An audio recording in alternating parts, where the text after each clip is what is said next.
इधर G7 की बैठक में प्रधानमंत्री मोदी से मिले अमेरिकी राष्ट्रपति जो बाइडेन और पीएम मोदी गले मिले हैं खुद चलकर। बड़ी बात यह है कि खुद चलकर पीएम मोदी के पास आए हैं अमेरिकी राष्ट्रपति जो बाइडेन।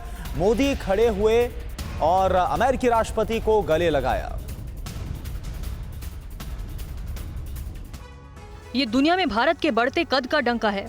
ये पीएम मोदी की बढ़ती धाक है जिसके अमेरिकी राष्ट्रपति जो बाइडेन भी कायल हैं। जापान के हिरोशिमा में G7 की बैठक के दौरान मोदी बाइडेन मुलाकात की ये तस्वीरें जब सामने आई तो दुनिया ने एक बार फिर बदलते वर्ल्ड ऑर्डर की धमक देखी। इन तस्वीरों में देखिए, पीएम मोदी अपनी कुर्सी पर बैठे हुए हैं। मोदी के एक तरफ दक्षिण कोरिया के राष्ट्रपति और फ्रांस के राष्ट्रपति बैठे हुए थे।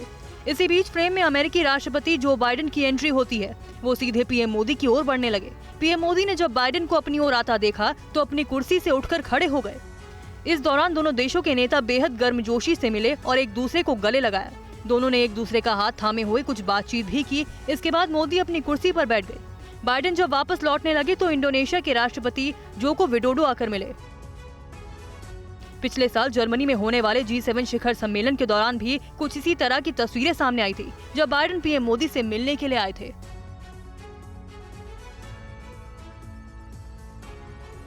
और G7 देशों ने यूक्रेन को समर्थन देने का प्रस्ताव पास किया। G7 देशों ने रूस के युद्ध को अवैध करार दिया। G7 देशों ने कहा जब तक युद्ध चलेगा यूक्रेन का साथ देंगे।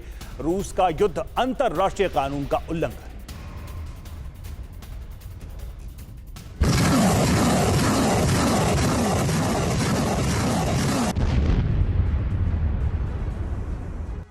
जापान के हिरोशिमा में जारी G7 देशों की बैठक में रूस यूक्रेन जंग की गूंज भी सुनाई दी। G7 देशों ने रूस के युद्ध को अवैध करार दिया है। उन्होंने कहा कि जब तक युद्ध चलेगा वे यूक्रेन का साथ देंगे। वे यूक्रेन को सैन्य और अन्य मानवीय सहायता देते रहेंगे। G7 देशों ने कहा रूस का हमला गलत है और UN चार्टर के खिलाफ है।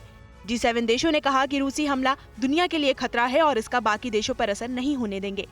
उन्होंने ये संकल्प जताया कि यूक्रेन को समर्थन जारी रहेगा, यूक्रेन को हथियार और अन्य वित्तीय मदद देते रहेंगे। G7 देशों ने परमाणु निरस्त्रीकरण पर भी जोर दिया है।